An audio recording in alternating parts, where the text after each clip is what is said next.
오늘 새벽에 주실 말씀은 로마서 1장 8절로 17절 마지막 절까지 되겠습니다.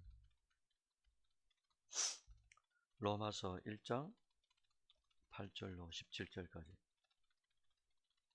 찾으신 줄 알고 함께 읽도록 하겠습니다. 시작. 먼저 내가 예수 그리스도로 말미암아 너희 모든 사람에 관하여 내 하나님께 감사함은 너희 믿음이 온 세상에 전파됨이로다. 내가 그의 아들의 복음 안에서 내 심령으로 섬기는 하나님이 나의 증인이 되시거니와 항상 내 기도에 쉬지 않고 너희를 말하며 어떻게 하든지 이제 하나님의 뜻 안에서 너희에게로 나아갈 좋은 길 얻기를 구하노라. 내가 너희 보기를 간절히 원하는 것은 어떤 신령한 은사를 너희에게 나누어 주어 너희를 견고하게 하려 함이니 이는 곧 내가 너희 가운데서 너희와 나의 믿음으로 말미암아 피차 아니함을 얻으려 함이라. 형제들아, 내가 여러 번 너희에게 가고자 한 것을 너희가 모르기를 원하지 아니하노니 이는 너희 중에서도 다른 이방인 중에서와 같이 열매를 맺게 하려 함이로되 지금까지 길이 막혔도다. 헬라인이나 야만인이나 지혜 있는 자나 어리석은 자에게 다 내가 빚진 자라. 그러므로 나는 할 수 있는 대로 로마에 있는 너희에게도 복음 전하기를 원하노라. 내가 복음을 부끄러워하지 아니하노니 이 복음은 모든 믿는 자에게 구원을 주시는 하나님의 능력이 됨이라. 먼저는 유대인에게요 그리고 헬라인에게로다. 복음에는 하나님의 의가 나타나서 믿음으로 믿음에 이르게 하나니 기록된 바 오직 의인은 믿음으로 말미암아 살리라 함과 같으니라. 아멘. 예, 여러분들 반갑습니다. 오늘 새벽에는 로마서의 배경과 핵심 구절, 이제 이게 제목이 되겠습니다. 로마서의 배경과 핵심 구절. 여러분, 어제부터 우리는 복음의 진수, 교리 중의 꽃, 복음의 다이아몬드, 이 로마서에 붙는 수식어가 엄청나게 많습니다. 왜 그랬느냐? 그만큼 이제 중요한 것 같다, 이 말씀 아니겠어요? 먼저 내용에 들어가기 전에 전체 계율을 로마서를 한번 살펴보면요. 로마서는 16장으로 되어 있지 않습니까? 전체가. 놀랍게도 이 로마서는 로마 교회에다 편지를 쓰는데 이 로마 교회는 독특합니다. 사도들이 이렇게 복음을 전하다가 지나가면서 로마 교회를 세우고 다른 데로 또 교회를 옮기고 이게 아니었어요. 로마 교회는 사도들에 의해서 생긴 교회가 아니고요. 그 자체 로마에 있는 이 유대인들, 이방인들 이분들이 자발적으로 예수를 믿게 되고 모여가지고 신앙 공동체 생활을 하고 있었습니다. 그 소식이 이제 오늘 본문에처럼 이제 들리게 된 거죠. 가려고 하다가 못 가게 되고 가려고 하다가 못 가게 되고 이 사도 바울이 한 번도 로마에 간 적이 없었어요. 없는데 지금 로마서를 쓴 겁니다. 왜? 그 교회에 있는 심령들에게 복음이 뭔지 그 복음에 대해서 정확하게 이제 가르쳐 주고 싶었던 거죠. 그래서 공동체가 교회 안에서 어떻게 생성이 되고 어떻게 복음 안에 우리가 들어왔고 복음 안에 들어온 그리스도 안에 들어온 우리가 어떻게 진짜 신앙생활을 해야 되는 건가, 이게 잘 이제 정립이 되는 겁니다. 그래서 바울은 이를 로마 교인들에게 보내는 서신, 편지를 통해 가지고 기독교의 핵심인 이 구원의 진리, 또 성도들의 본문 이런 것들을 분명하게 이제 편지를 써서 가르쳐 주고 싶었던 거죠. 그래서인지 로마서를 가만히 보시면은 전체 구조나 이 구조가 너무 이제 신학적으로 교리적으로 잘 구성되어 있습니다. 진짜. 그러니까 교수님들이나 신학자들이 다 이제 복음 중에 복음이요, 복음 중에 다이아몬드고 꽃이고 하여튼 교리서 중에 교리다, 이런 말씀을 이제 많이 붙이시는 것 같아요. 로마서 전체적 구조를 살펴보면은 총 16장인데 1장부터 3장까지는 죄에 대한 인간의 무능력입니다. 죄 앞에서 우리가 스스로 구원할 수 없다는, 뭐라 그럴까, 철저하게 우리는 죄인이다, 이 말씀을 하시는 거예요. 그런데 4장부터 이렇게 또 달라집니다. 4장, 5장, 6장으로 딱 넘어가니까 우리는 죄에 대해서 진짜 무능력한데 그러나 하나님이 주시는 믿음이라는 선물, 이걸 선물로 받게 된 우리는 칭의를 통하여 얻게 된다. 이걸 이제 말씀하시는 거예요. 그 다음에 6장, 7장, 8장에서는 칭의를 받은 우리가 죄와 사망의 권세에서 해방되었다. 그리고 성령 안에서 자유를 누리면서 이제 살아가야 된다라고 말씀하시는 성화를 말씀합니다. 자, 조금 전에 칭의를 말씀했죠. 그 다음에 6장, 7장, 8장에서 성화를 말씀하죠. 그 다음에 9장으로 넘어갑니다. 9장, 10장, 11장에서는 하나님의 주권 그리고 구원의 내용이 어떤 것인지를 쭉 말씀하시고 12장부터 16장 마지막 장까지는 칭의를 넘었어요. 성화를 통해 가지고 성도가 복음적인 삶을 주님께서 오시는 그날까지 어떻게 살 것인가, 영화의 삶, 성화의 삶을 이제 실천적인 복음의 삶을 이제 말씀하고 있는 거죠. 그래서 로마서 전체를 정리하면은 성도의 신앙의 여정 속에 빠질 수 없는 게 있습니다. 그게 이제 세 단어라고 종전에 제가 말씀드린 적이 있었는데, 그게 뭐냐니까 칭의, 그 다음 성화, 그 다음 영화. 이 세 단어는 신학 안에서 또 교리 안에서 우리가 신앙생활 안에서 이 세 단어를 안 걸치고 천국 들어갈 수 있는 존재가 아무도 없어요. 반드시 성도는 칭의를 거치고 성화를 거치고 주님께서 재림하시는 그 순간 이제 영화 안으로 이제 들어가게 된다는 거잖아요. 그래서 다시 말씀드리면 죄의 문제, 그 다음에 칭의, 그리고 성화, 영화에 대한 내용이 정확하게 순차적으로 체계적으로 구성된 성경이 바로 로마서다.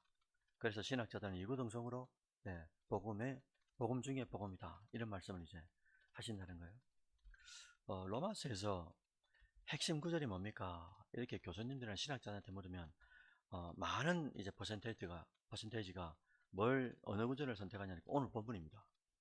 16장에 수많은 이제 수십 구절이 나오는데 그 16장까지 구절 중에 가장 핵심 구절이 뭡니까? 이렇게 물었을 때 오늘 본문의 내용인데 어떤 구절인지 한번 찾아보십시오. 제가 읽어드릴게요.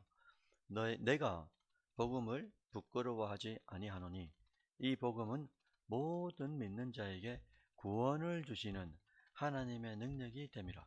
먼저는 유대인에게요, 그리고 헬라인에게로다. 복음에는 하나님의 의가 나타나는데 믿음으로 믿음에 이르게 한다. 기록된 바 오직 의인은 믿음으로 말미암아 살리라 함과 같으니라. 이게 로마서 전체의 핵심 중에 핵심 구절입니다. 그래서 로마서 1장 16절이죠. 17절이죠. 다시 한번 볼까요? 내가 복음을 부끄러워하지 아니하노니 이 복음은 그 다음 뭐랬습니까? 누구한테요? 모든 믿는 자라 그러셨어요. 그러면서 유대인뿐만 아니라 헬라, 더 나아가서는 이방인들까지도 이렇게 이제 말씀하시는 거죠. 이걸 이제 뭐라 그러냐니까 복음의 보편성이라 그래요. 구원의 보편성이라 그럽니다. 그러니까 누구한테만 딱 정해진 게 아니고 유대인에게만 정해진 게 아니라 다른 민족들에게도 전파되는 것. 그게 이제 하나님의 뜻이라는 거죠. 그런데 그 다음 보니까 복음에는 하나님의 의가 나타나는데 이 하나님의 의라는 것은 예수 그리스도를 말하잖아요. 예수님이 나타나는데 그 다음 뭐라고 했냐면요, 믿음으로 믿음에 이르게 한다. 이 너무 유명한 구절입니다. 저도 이제 기도할 때나 설교할 때 가끔씩 은혜 위에 은혜, 믿음으로 믿음에 이르게 한다, 이런 말씀을 드릴 때가 있습니다. 저도 이제 기도할 때도 그렇게 읊조릴 때가 있고요. 앞에 믿음은 믿음으로 믿음에 이르게 한다. 이게 여러 가지 해석들이 있는데 대다수 해석은 이렇습니다. 앞에 있는 믿음은 뭐냐니까 하나님이 선물로 주시는 믿음을 말해요. 그러니까 거부할 수 없는 믿음을 말합니다. 다시 말씀드리면 칭의를 말하는 거예요. 하나님이 믿게 하시는 믿음을 말하죠. 그럼 하나님이 믿게 하셨지 않습니까? 믿음을 선물로 받았으니까. 그 믿게 된 사람들은 그 다음에 있는 믿음이 뭐냐니까 우리 성도들의 의지적 믿음을 말하는 거예요. 하나님이 주신 믿음을 가지고, 그죠? 믿음이 있다고 해서 우리가 100% 순종하는 건 아니잖아요. 할 수도 있고 안 할 수도 있고, 하다가 그만둘 수도 있고, 아나니아와 삽비라처럼 절반만 들을 수도 있고, 여러 가지 형태의 믿음이 나타나는데 하나님이 주신 이 믿음, 칭의적 믿음을 가지고 어떻게 하는 겁니까? 진짜 하나님이 원하시는 믿음으로 의지적 믿음을 발휘해라 이거예요. 의지적 믿음을 발휘해라. 그래서 하나님이 주시는 믿음을 플러스 그 다음에 우리의 의지적 믿음에 이르게 한다. 뭐가 말입니까? 예수 그리스도가. 그렇게 그분도 사셨기 때문에. 그래서 기록된 바 그 다음 뭐랬습니까? 오직 의인은 뭐라고요? 믿음으로 말미암아 산다. 이걸 내 음절로 뭐라는 줄 압니까? 그렇죠. 이신칭이라고 하죠. 이신, 믿음으로 이신, 믿음으로 칭의, 이신칭의, 어렵다고 불러준다 이 말이거든요. 믿음으로 어렵다고 불러준다. 이게 사도 바울의 전체 서신서 전체의 뭐냐니까 핵심 구절입니다. 갈라디아서, 로마서, 야고보서 착착 다 들어가 있는 게 뭐냐니까 믿음으로 어렵게 된다. 이 말씀이거든요. 자, 여러분 오늘은 이 구절이에요. 16절, 17절입니다. 여러분 잊으시면 안 됩니다. 이 구절은. 왜냐하니까 기독교 교회사 안에도 너무나 유명한 구절입니다. 여러분 우리가 종교개혁자 하면은 첫 번째 종교개혁자가 누굽니까? 마르틴 루터라 그러거든요. 마르틴 루터는 원래 뭐 하는 사람이냐니까 가톨릭의 신부였어요. 신부. 근데 신부가 어떻게 된 겁니까? 아무리 봐도 이 가톨릭 교리가 너무 잘못된 거예요. 이 잘못된 게 뭐가 있냐? 세 가지입니다. 이 세 가지 때문에 뭐 하냐면 종교개혁을 일으킨 거죠. 그리고 그 바톤을 이어받는 게 누구냐니까, 예, 누구죠? 존 칼빈이라는 사람이죠. 우리가 장로교 하잖아요. 장로교 안에 합동, 통합, 고신, 뭐 칼빈, 그 다음에 요즘 유명하고 있는 백점 뭐죠? 백석. TV 선전에도 하더라고요. 백석. 한 200개 장로교 교단이 있거든요. 200개 안에. 그러니까 많이 있는데 그 중에서 이 장로교라는 단어가 나오게 된 이유가 존 칼빈입니다. 우리는 그러니까 칼빈의 신앙을 따라가는 거죠. 근데 그 전에 목숨을 걸었던 존재가 누구냐니까 마르틴 루터, 가톨릭 신부였던 사람이 도대체 이건 아니다. 어떻게 우리가 제사함을 받는 게 면죄부를 사가지고 종이 쪼가리 한 장을 사가지고 어떻게 제사함을 받냐 이거예요. 그래서 마르틴 루터가 종교개혁을 딱 일으키는데 1517년이죠. 10월 19일인가 17일인가 딱 이제 비텐베르크 이 문 앞에 이 95개조 이제 반박문을 딱 붙여버리죠. 그러면서 이제 불려가지 않습니까? 바티칸에 불려가게 되는데 어쨌든 그 세 가지가 딱 세 가지입니다. 종교개혁을 이렇게 캐치프레이즈를 걸게 된 이유가 세 가지인데 하나는 그러면 이건 상식이니까 한번 들어주십시오. 하나는 뭐냐니까 금방 말씀드린 면죄부 사건이에요. 16세기 초에 교황 레오 10세라는 존재가 있었습니다.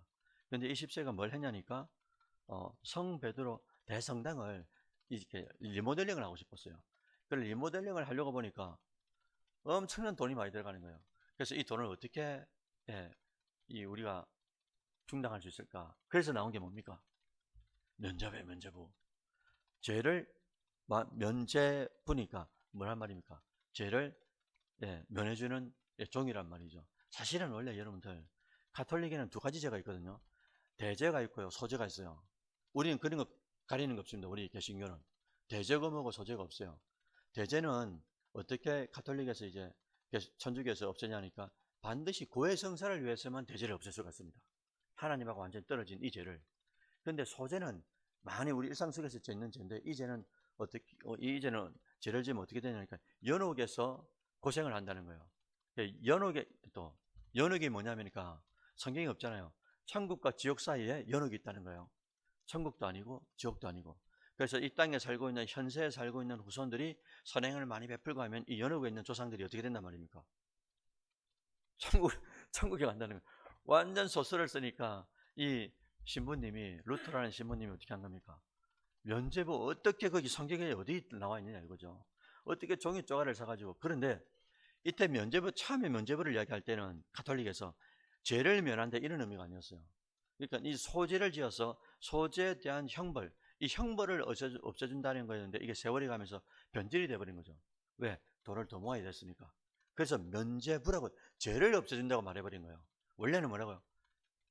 원래는 뭐 그것도 맞지 않지만 연옥에 있는 우리 조상들이 형벌을 없애준다 이런 의미로 형벌에 대한 면죄에 대해서 이제 면죄부를 이야기한 건데, 그런데 세월이 지나가면서 이제 이게 변질이 돼버린 거죠.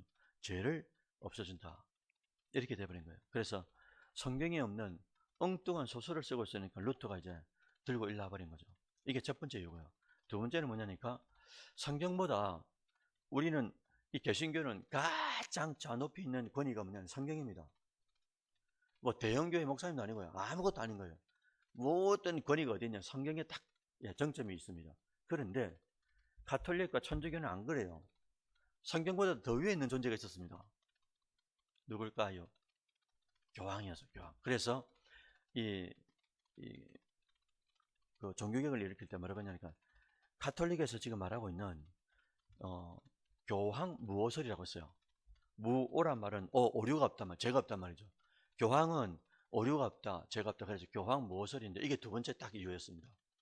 어떻게 모든 사람이 다 죄인이라고 여기저기 지금 성경이 말하고 있는데 어떻게 교황이 죄가 없냐 이거죠. 그리고 조금 더 나아가서 뭐랍니까? 성모 마리아 모설도 나옵니다. 복잡합니다. 그래서 루터가 이제 종교개혁을 일으키는 게 뭐라고요? 성경 위에 어떤 존재도 있을 수가 없다 이거죠. 그래서 우리가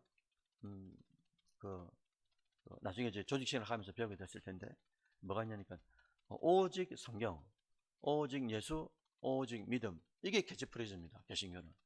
그런데 이 가톨릭은 뭐냐니까 오직 성경 위에 교황의 법이 말 한마디가 이게 죽이고 살리고 다 한다 이거죠. 아니다. 네, 교황도 죄가 있다. 그래서 언제 교황입니까? 요한 바오로 2세인가? 하여튼 예전에 이거 고백했죠. 아니다. 우리도 교황도 죄가 있다. 이렇게 고백한 적이 있었습니다. 세 번째는 뭐냐니까 종교개혁의 세 번째 이유는 구원에 대한 이 이유가 오직 믿음으로 구원을 받았잖아요. 우리는. 근데 이 가톨릭에서는 뭘 붙였냐는 게 여기다가 선행이라는 걸 붙였어요. 그러니까 우리가 행함 없이 선행 없이 구원받을 수 없다. 이런 이제 성경에 위배되는 구원론을 교리를 펼쳤기 때문에 이 루터가 어떻게 합니까? 95개 이 반박문을 붙이면서 나는 이제 탈퇴한다. 뭐 죽이려면 죽이고 살리려면 살리라고. 그래가 진짜 목숨 걸고 종교개혁을 일으킨 존재가 누구냐니까 루터입니다. 사실은 루터가 먼저 이걸 이렇게 들고 일났기 때문에 나중에 뭐 바자나 하여튼 유명한 신학자들 많습니다. 우리가 알고 있는 그 칼빈도 그렇고 이분들은 그 다음 세대가 되는 거죠. 몇십 년 있다가 루터가 종교개혁을 일으키면서 그 모든 발판들을 다 깔아놓게 된 거죠. 그래서 이 종교개혁의 핵심 뭐라고요? 면죄부 판매. 그죠? 두 번째는 뭐라고요? 성경보다 교황이 위에 있는 교황 모설. 그 다음에 세 번째는 구원은 오직 믿음인데 이 믿음 이외에 선행이라든지 우리의 어떤 행함 이게 이제 딱 붙는 바람에 구원의 교리가 복잡해지게 되었다는 것. 이거에 대해서 마르틴 루터가 종교개혁을 일으키게 된 이유가 되었다. 그래서 종교개혁의 핵심 내용이 의인은 믿음으로 말미암아 산다. 그래서 루터가 너무 고민하다가 마지막에 로마서를 딱 보는데 어디서 딱 깨졌냐면요.